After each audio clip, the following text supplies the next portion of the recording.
Good morning, good afternoon, good evening to everyone around the world. I'm Paul Sisler, and this is In the Moment. Welcome back to Becoming Stoic. I know it's been a little while, but hey, we had schedules to work out and things like that, and we have it all taken care of. But as you notice, we are starting at 1 o'clock Pacific, 4 p.m. Eastern today. Next week, and every week after that, it will be 10 a.m. Pacific and 1 p.m. Eastern. All right. Now, with that said, hello, Elizabeth. Hi, Paul. Nice to see you. It's been a while. It has. Oh, one hectic week after the next. Oh my goodness. But life happens, doesn't it? It does. It does. All righty. So we are going to probably finish up Rene Descartes next week. What we're going to do is we're going to finish up Meditation 2 today. And then we're going to kind of reflect over Rene Descartes and his philosophies next week. And then after that, Elizabeth and I are going to decide who to hit next. We're going to go more into the Stoic philosophers of old, the ancient ones, the ones that we all recognize. So with that said, how about we dive into it? I'm ready whenever you are. Okay, we're on Meditation 2, Section 8. We had just finished Section 7 and kind of discussing how inadequate and undecisive Rene was in Section 7. Section 8, in fact, I'm going to read Section 8, and then I'm just going to go right into Section 9. And what we're going to kind of do different this week than what we have done in the past is I'm going to read through the whole section, and then we're just going to simply debate it. Okay? Section 8. But what, then, am I? A thinking thing, it has been said. But what is a thinking thing? It is a thing that doubts, understands, conceives, affirms, denies, wills, refuses, that imagines also and perceives. Section 9. Assuredly, it is not little if all these properties belong to my nature. But why should they not belong to it?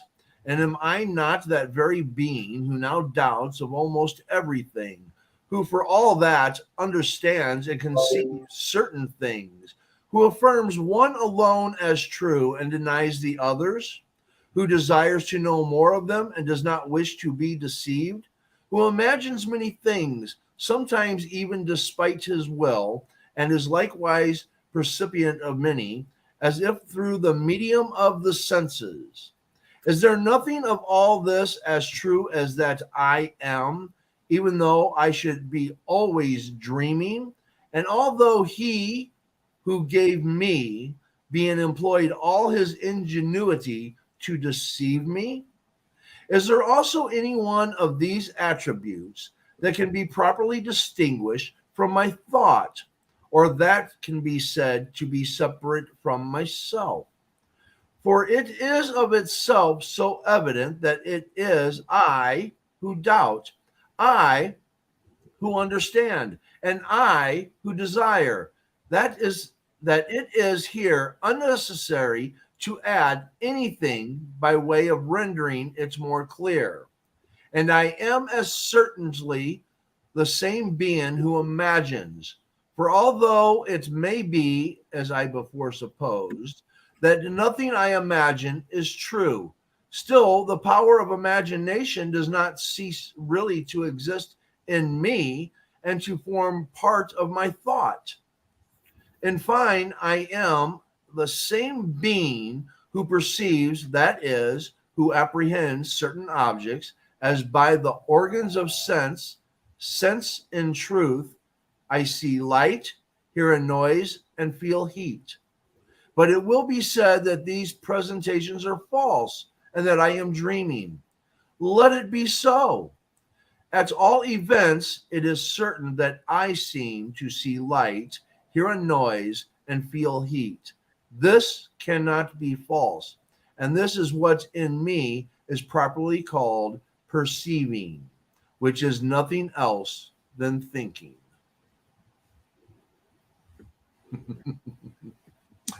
Dig in. So, what I think that he's basically saying in a nutshell here is that these, no matter what state it is, these things are concrete, they're valid, they're true. All of the thinking, the perceiving, the senses, these are things by which he measures what's true. Yes, yes. And he again, this is where his I can't let go of religion aspect comes in also, because if it's an evil thing deceiving me, then, basically, why would it present all these falsehoods? Right. Whereas if you're truly going to look at it, it would have nothing to do with God. It would have strictly to do with self, that, hey, I can feel, I can see, I can smell, I can do all these things. So it doesn't really matter whether it's all real or not, as far as I'm concerned, because this is what I can do. This is what I sense. I am real. Right. And he acknowledges that these things are innate. These are by his nature. Right. And therefore true. Mm-hmm. There's, for all the complexity he puts in this writing, trying to break it down, he could say things so much simpler, because even as he's stating it, for moments it sounds like he's even contrasting himself, and yet he's not. He's just trying to throw the pro and con of the scenario out there, and yet he's how do I put it? I feel like he's using the contradiction to justify the truth. Right. So in order to for anyone making any argument, you have to consider what opposes it. And so I think he does this a lot in a lot of his passages, where he presents the contradiction, the opposing argument, yet is able to poke more holes in that and circle back around to the truth. Right. And the part that, again, that really I guess inflames me, he always does it from the perspective of the evil one trying to deceive him. Okay. Again, for me, it's like, you have to take all of that out. If you're truly questioning self, then that's where it has to come from. It can't come from the aspect of another being or creature or entity, deity, whatever it is that you choose to believe in, is the one that is allowing you these things. Because at the same token, if what he is saying is that for it to be false, it has to be something deceiving me. So for it to be real, It has to be something giving me these thoughts. So technically what he's saying is that he doesn't even really think for himself, that it's a God that does it. And he doesn't even realize that's what he's saying. Right. And I think also he seeks to poke holes in the doubts, and he does. Right. He pokes holes more in the doubts than he does in the truth, I believe. Yes, definitely. Okay, let us move on to number 10, and it is yet another long one. And I know that most people, when you sit there and read Descartes does get very long. Number 10.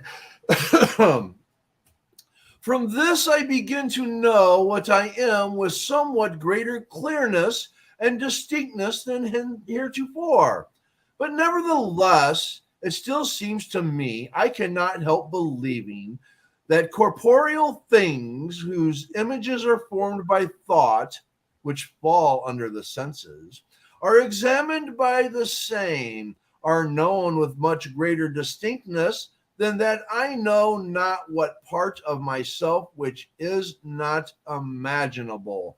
Although, in truth, it may seem strange to say that I know and comprehend with greater distinctness things whose existence appears to me doubtful, that are unknown and do not belong to me, than others of whose reality I am persuaded that are known to me and appertain to my proper nature, in a word, than myself. But I see clearly what is the state of the case. My mind is apt to wander and will not yet submit to be restrained within the limits of truth. Let us therefore leave the mind to itself once more, and according to it every kind of liberty, permit it to consider the objects that appear to it from without, in order that having afterward withdrawn it from these gently and opportunely, and fixed it on the consideration of its being and the properties it finds in itself, it may then be the more easily controlled. So here in this passage, what I see him, working through is that he strangely, which is the word that he uses, finds he's able to accept things that he can imagine more than what he can see and perceive concretely, which is, really, it's contradictory. It's strange because typically we tend to believe the things that we see in front of us versus what we imagine. It's easier to doubt, at least in my mind, things that we're not so sure of. So I find it interesting that he is sort of the opposite, where he says here, I'm sorry, I have to find the passage. He says, hold on. I'm sorry, the passage is long, so I'm trying to find where he says, oh, here it is. I know not what part of myself which is not imaginable, although in truth it may seem strange to say that I know and comprehend with greater distinctness things whose existence appear to me doubtful, that are unknown and do not belong to me, than those of whose reality I am persuaded that are known to me. So, what do you think about that? I think he's trying to distinguish the reality of reality from the reality of dreams. Right. Because we have them, and where do they come from? And they're so much more believable than reality itself sometimes. So why do I dream these fantasies that I find myself just so enveloped in? Because that's what we do. I mean, we take things that we find in reality and we try to create an understanding of our reality through our subconscious. And that's why we dream about things. For things that we may not have an understanding of, our dreams help give us that comprehension, whether we realize it or not. It's our subconscious speaking to the conscious mind. And I think he's having trouble with, I think in this day and age, that people that would fantasize about things that were not in the immediate world were perceived as maybe something of sorcery or witchcraft or something like that. So again, this is where the religious aspect comes back into, like, how can I control what comes into my head? Is it the devil giving me these thoughts? How do I know what's real and what's not? So I think religion plays a huge part in this dissection of the mind and thought process. And I think Descartes was actually having trouble separating the two. I think that's why he actually couldn't separate the two. Right. I agree. All right. Well, that was a pretty easy one. I'm sorry. For those that have not read into Rene Descartes, if you start grabbing any of the books of Rene Descartes, any of his studies and stuff, you're going to get about 4 pages in and you're going to go, okay, wait, what? All right, let me start over. And then you're going to read through it again and you're going to go, let me start over once again. And then it's going to be like, this guy is a nut. But but he brings some things forward, because you got to remember Rene Descartes was a mathematician. Okay. And he tries to correlate a lot of things to mathematics. Right. So when you get to this study of the mind, this is Rene Descartes trying to put it to numbers, because numbers are real and is anything else. Inarguable. Yes, inarguable. Number 11. Let us now accordingly consider the objects that are commonly thought to be the most easily and likewise the most distinctly known, the bodies we touch and see. Not indeed bodies in general, for these general notions are usually somewhat more confused, but one body in particular. Take, for example, this piece of wax. It is quite fresh, having been but recently taken from the beehive.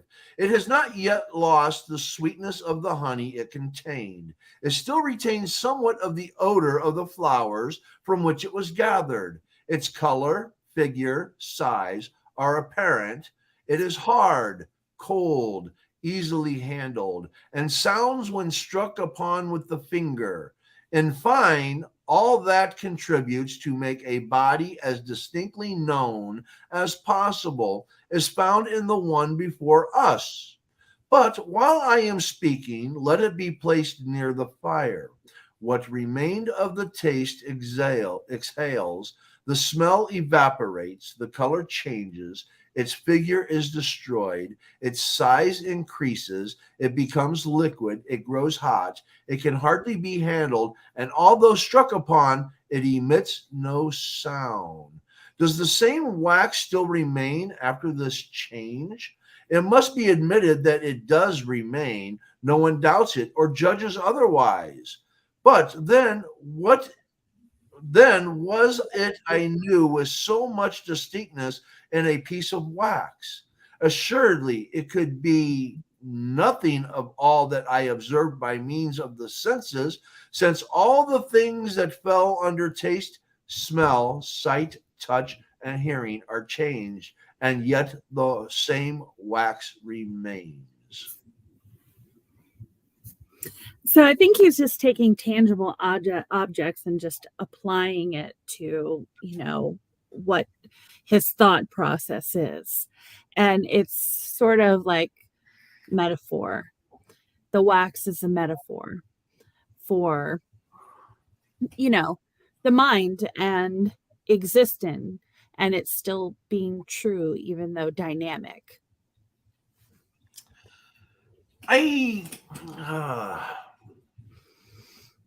Because my mind goes into a way of thinking when I read this and reread this and reread this and reread this and reread this. I'm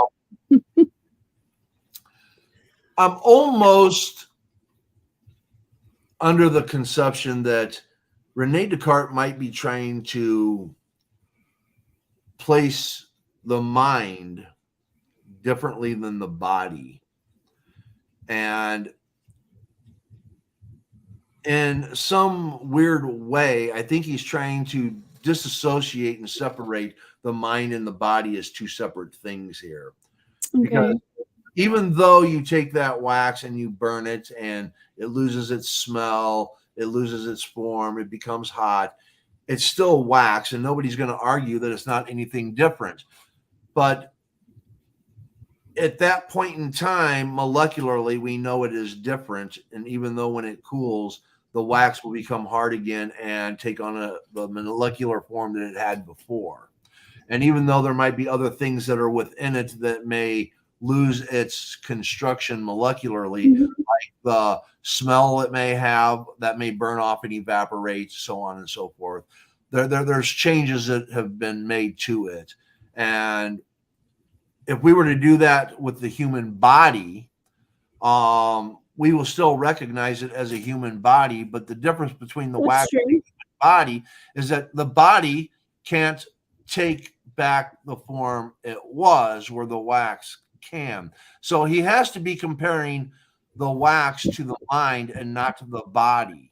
That's precisely my point. I think that the wax is a metaphor for the mind. Yes. So to use something that we can't see, touch, or feel, the mind, okay, what we are, we can't touch that. We can't see it. We can't feel it. As far as we know, I mean, medical science will debate whether our electric magnetic field is actually the electricity that runs through our body, which in that case, it can be seen. And if that's not what life is, then we can't see it, touch it, smell it, taste it, or whatever. It just simply is. So to even compare it metaphorically to wax is not a good comparison. But maybe back in, again, we got to remember the time, age, and difference. Sure. I guess back then that would have been a great comparison that people would have like, wow, is he a wizard? Yeah, I think that I sort of get the wax comparison, even though it's, it may be not the best one. But, like the mind, it does go through changes, yet is still what it is, and I think that could be said about the mind very loosely, like knowing what we know now. I mean, the mind goes through far greater changes than wax does.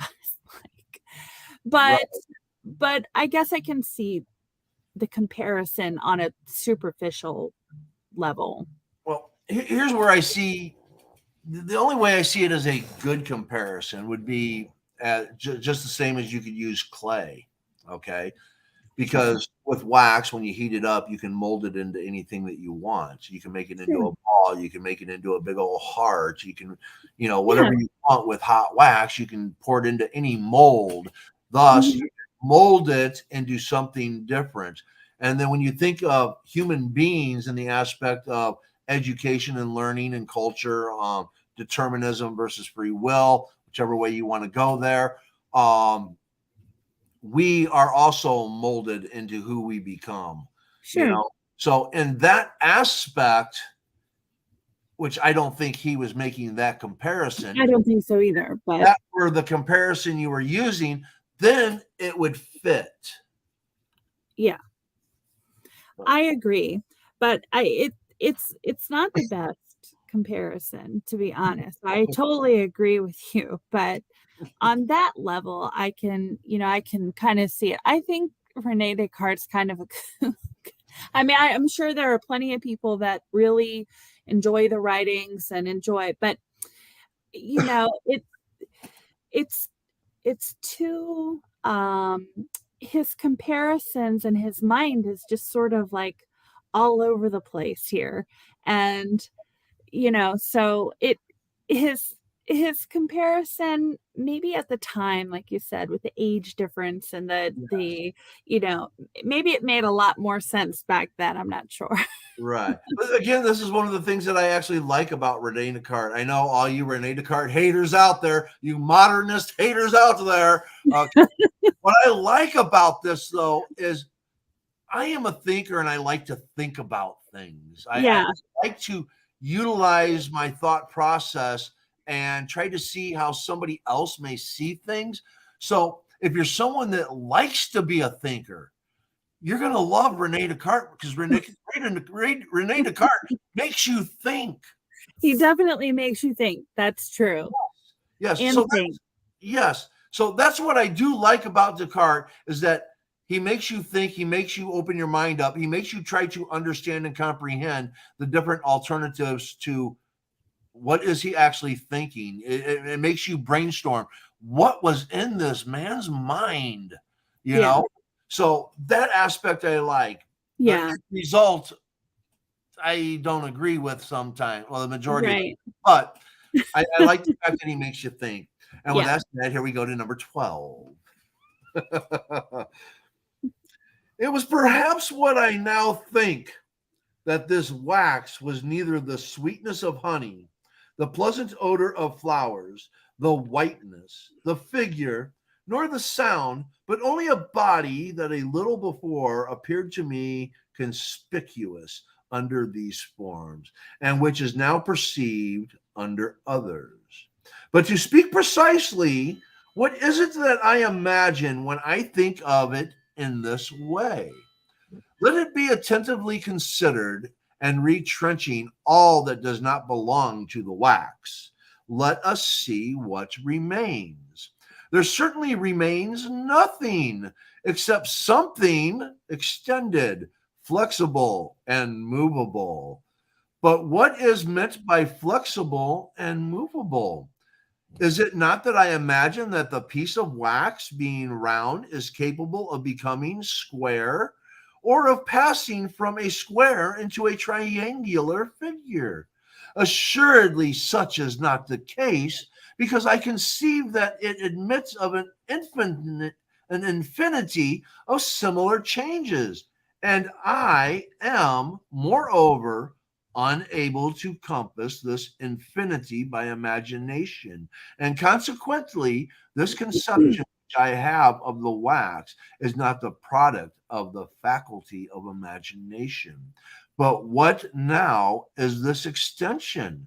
Is it not also unknown? For it becomes greater when the wax is melted, greater when it is boiled, and greater still when the heat increases. And I should not conceive, according to truth, the wax as it is, if I did not suppose that the piece we are considering admitted even of a wider variety of extension than I ever imagined. I must therefore admit that I cannot even comprehend by imagination what the piece of wax is, and that it is the mind alone which perceives it. I speak of one piece in particular, for as to wax in general, this is all still more evident. But what is the piece of wax that it can be perceived only by the mind? It is certainly the same which I see, touch, imagine, and in fine, it is the same which from the beginning I believed it to be.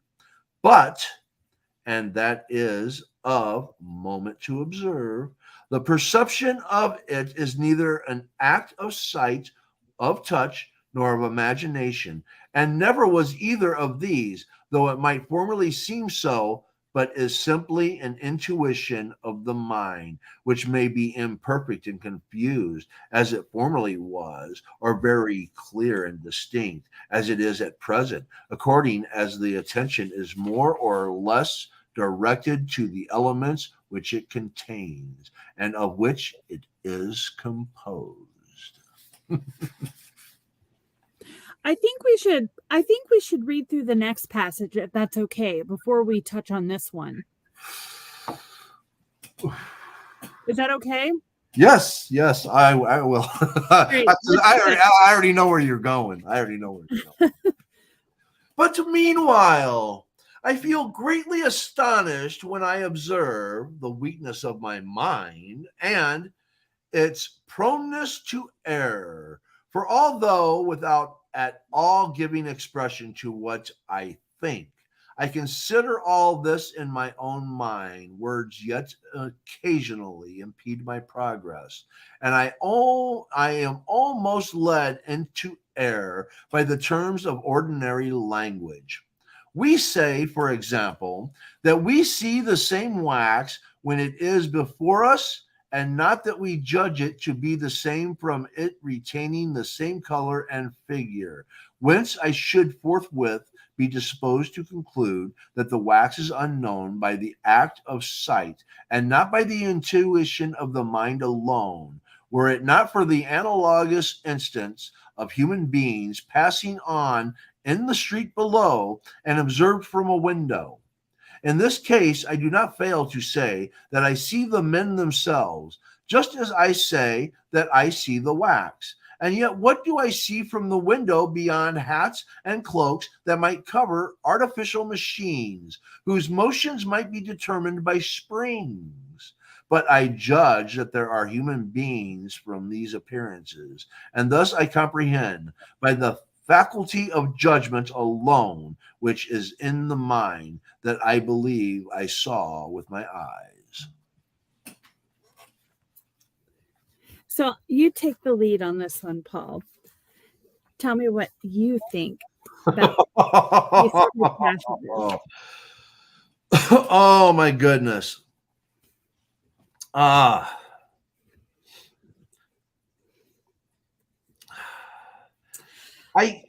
think that Rene Descartes is trying to figure out even though things can change, that deceit may not necessarily be the answer. Because things that are unknown are simply unknown. And the wax, even though back then, we don't know what it is, and yet it can change form. It can be molded into anything we want. So it can be anything of it, but yet it is wax. And then he makes the comparison to the bystanders on the streets, which could be machines and springs. And yet we recognize them as human beings because they're wearing clothes and they're walking, which that may soon change. Thank you, Elon Musk. But I think he's trying to decipher what we see at first glance versus the nature of things in its complexity. Right. I think he's finding error in his thinking here. Mm-hmm. I think that he's finding that how he's perceiving these things and how he's thinking of them are not entirely applicable. And, I think he is realizing that, his argument is not that sound by using the wax, demonstrably. Yes. And he's finding flaw with his argument in that comparison. Right. Oh, most definitely he's finding flaw. I mean, that goes without question. I mean, the fact that he brings in the example of the men walking on the street, Right. that they can be something other than men walking on the street, is showing that the comparison of even the wax to the men isn't even a comparison. No, it's really not. It's the most superficial of comparisons. And, it's the changes that the wax will go through, in the previous passage, he gives more of an infinite sort of possibilities. But here I get that he's saying that, no, it's really more finite and there really is no comparison there. It's just right having difficulty proving his own point based on that comparison. Yes. And if you go to again, I forget it, the oppositions and the questions, and I can't even think of the name of it.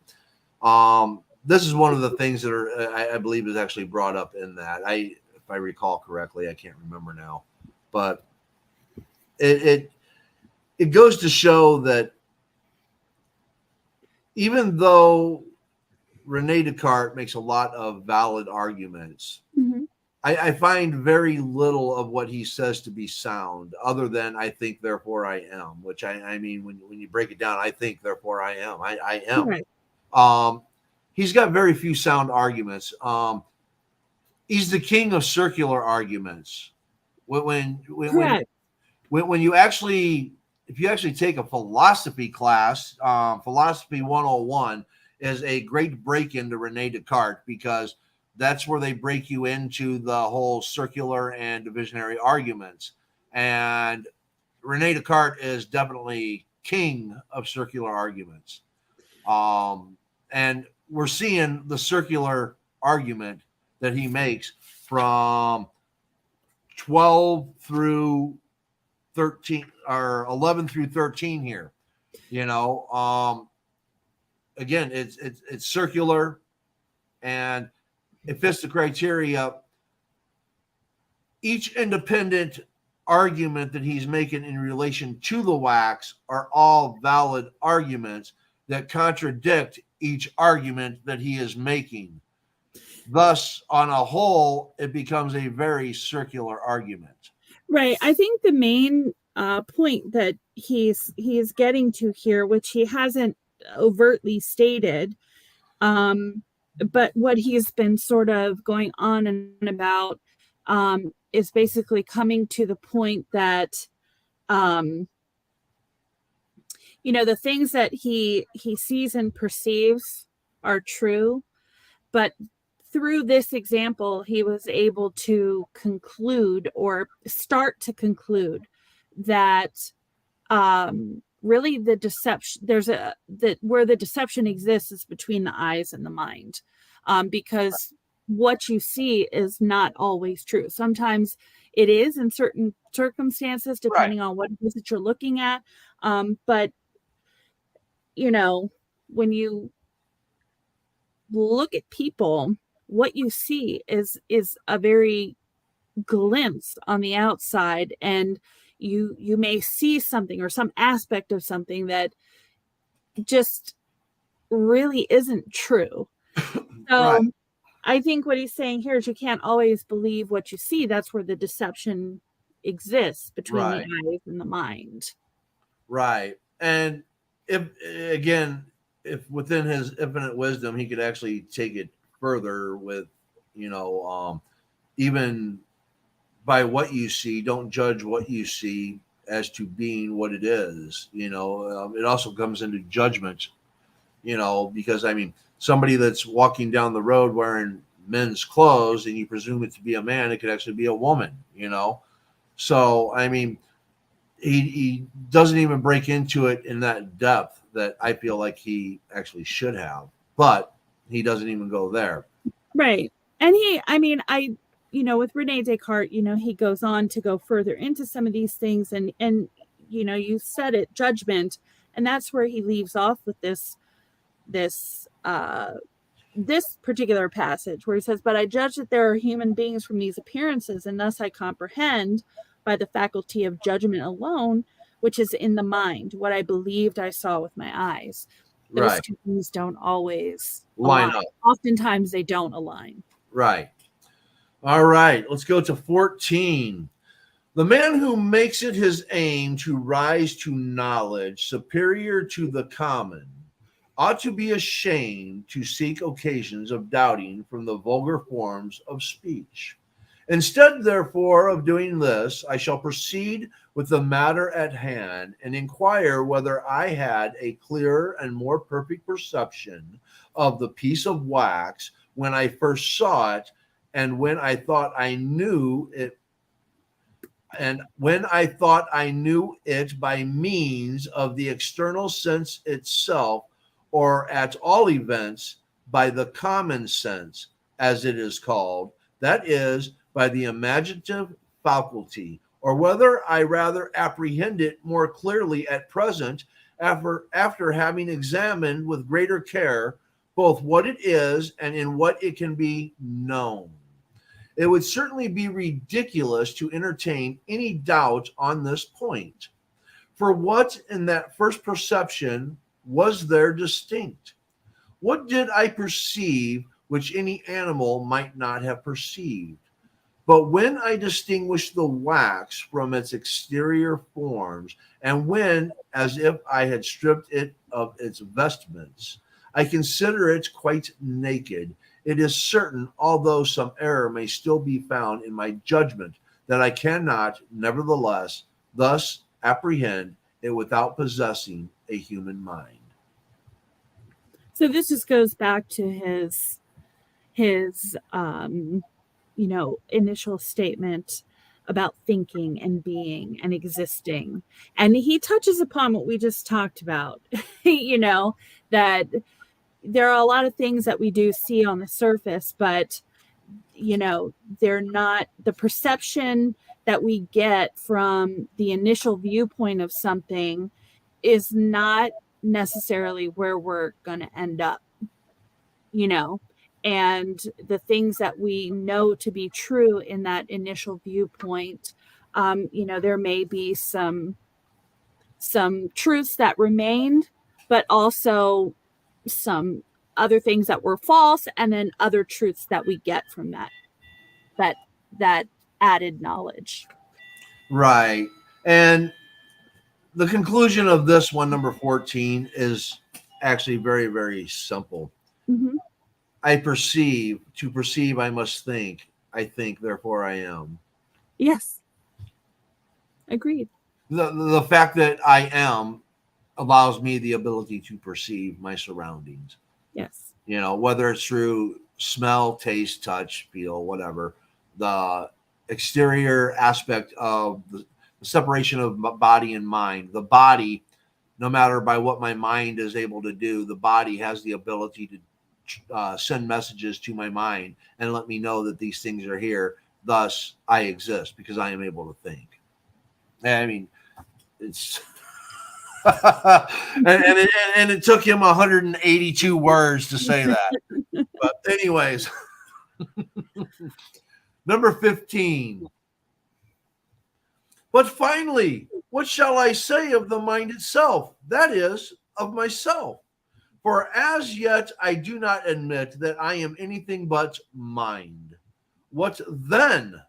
I who seem to possess so distinct an apprehension of the piece of wax, do I not know myself both with greater truth and certitude, and also much more directly and clearly? For if I judge that the wax exists because I see it, it assuredly follows much more evidently that I myself am or exist for the same reason. For it is possible that what I see may not in truth be wax, and that I do not even possess eyes with which to see anything. But it cannot be that when I see, or which comes to the same thing, when I think I see, I myself who think am nothing.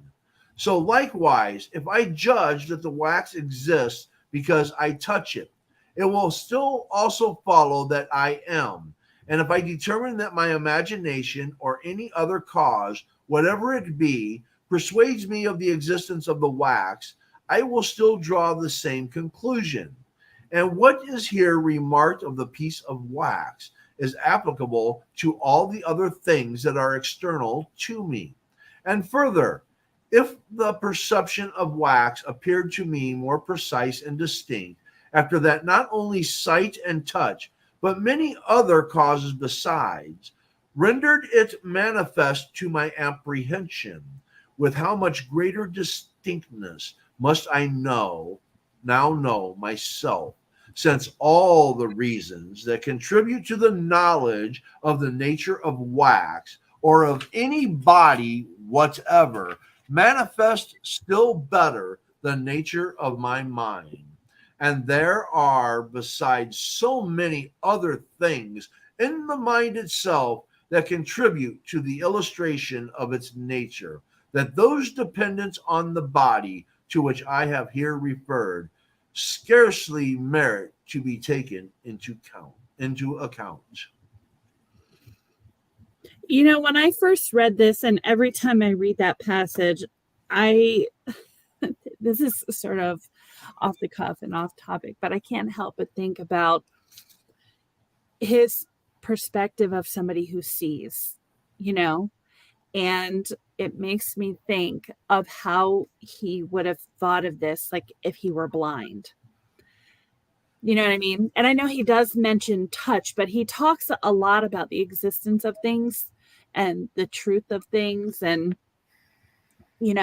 how he perceives them through his main sense of sight. But this passage just makes me think, it makes me wonder if he considers, with the same kind of emphasis and authority on things that he can touch or with his other senses. A lot of it comes from what he perceives through the eyes and the mind. And I know this really has nothing to do with like what he's actually saying, but it just always strikes me. Mm-hmm. Yeah. This is where it takes me, and it too is kind of off the cuff because I remember when I first read this, like the 175 times I had to read through it to No, this is like the fourth time I've read this book. Read it another dozen times, trust me. But it led me to think that if I were born and I had none of the senses, I wasn't able to feel anything. In other words, I had no sense of surroundings whatsoever. I couldn't hear, I couldn't smell, I couldn't touch, I couldn't taste, I couldn't see. And in being born this way, and basically an IV in the arm, and I'm just laying there, not even knowing that anything that around me actually exists, what would I have going through my mind in my existence? Would I always remain that child that really doesn't comprehend anything? Or over time, when my thoughts grow, would I create my own language? Because remember, you can't hear. So would I create my own language? Would it all just be imagery? What would I create in this world of darkness without the knowledge of anything else that exists?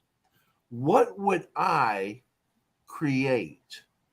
And imagine if they kept you alive for, say, like 80 years, what would you create in that 80 years? It brings me back, your questions even bring me back to what he's saying, and that is that regardless, thinking means that we exist, Mm-hmm. So no matter what the senses are, no matter what we perceive, our thinking is proof of our existence. Right. But my point that I'm trying to get along with this, would I even think in those terms? How would I think? What would guide my thought process other than darkness? And when you take a deep dive into that thought process, Right. I mean, really take a deep dive into that thought process and try to imagine anything that you would think of, and then anything that you can think of, how would you know that that is part of your thinking process if you weren't exposed to it in some way? So non-exposure to anything, would you still think? Yeah, that's an interesting question. I don't know. I don't know. Exactly. That is the journey this led me on. I have debated this thought process for decades now. For decades. And it's just like, what would it take for me to imagine or create without having knowledge of anything? Am I still going to create? Because I know no world. Correct. All right. I'm not sure. Interesting thought. All right. This brings us to 16. But in conclusion, I find I have insensibly reverted to the point I desired. For since it is now manifest to me that bodies themselves are not properly perceived by the senses, nor by the faculty of imagination, but by the intellect alone.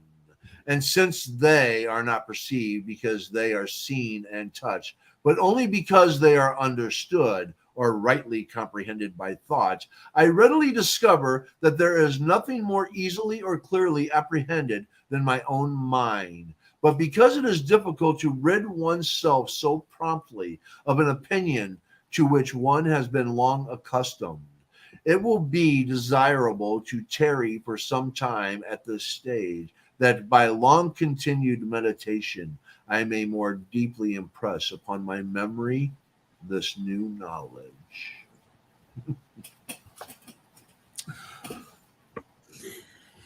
So, Rene Descartes' thoughts always seem to come full circle. Just like you said before, his arguments are very circle. He starts at one point and he often ends at the same point. Yes. Which is pretty much what he's saying here. Which is what you said earlier as well. Yeah, I might as well start over because I got nowhere. And that's the thing about Rene Descartes, is he's a very circular philosopher. A philosopher nonetheless. Remember, if you ask questions about anything, you are a philosopher. Correct. So a Stoic, that takes a little more work, but it does. Yes. I see Bryce in the comments. I think, therefore, I ham Descartes on lunch. I think, therefore, I ham. Okay. You're making me hungry, Paul. All righty.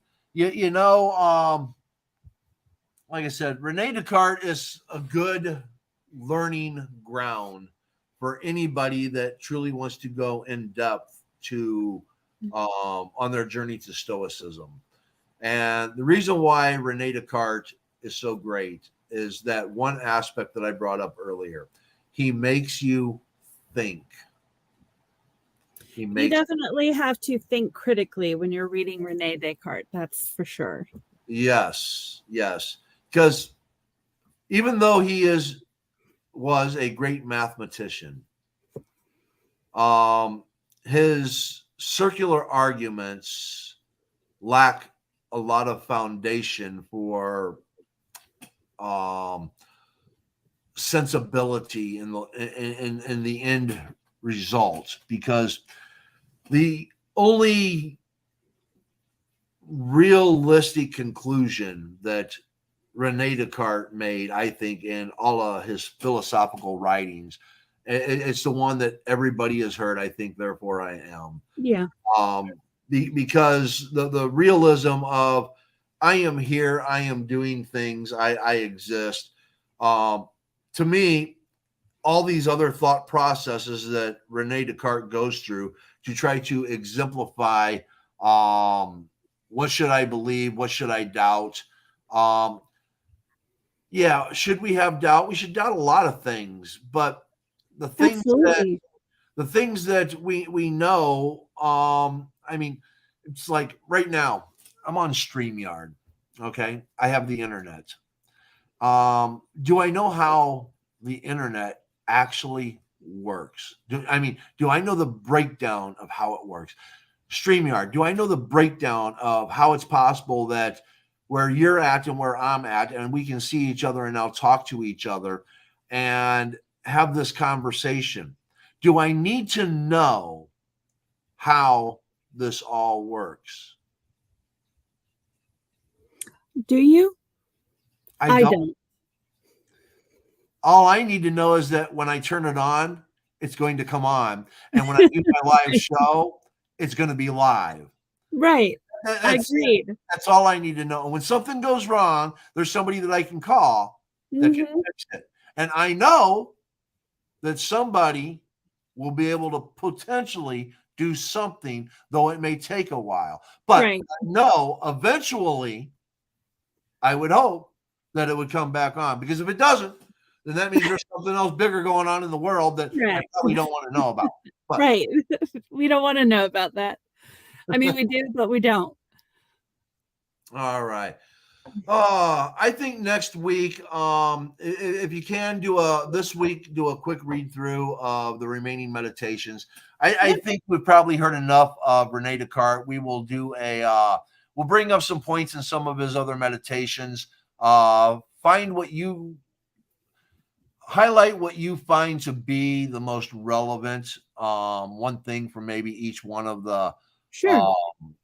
meditations that are left. And what we'll do is we will kind of examine those things. I'll do the same thing. I'll highlight a few myself, and we will just kind of cross-examine the thought process of what Rene Descartes tries to bring to light and whether he accomplishes that.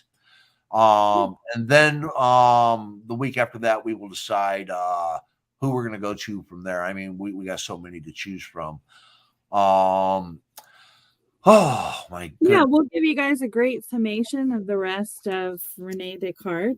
Yes. Sum Yes. it up, see Yes. what conclusions he came to, and how we feel about those things, and then dive into some Stoicism, Yes. which I'm really excited for and looking forward to.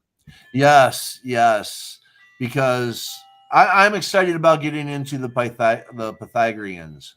That's for me. That's going to be just that's where I resonate. You know. Yeah. I love the virtuousness, the construct of their society, the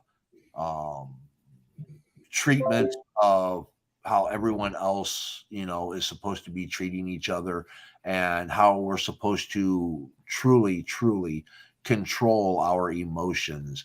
Yeah.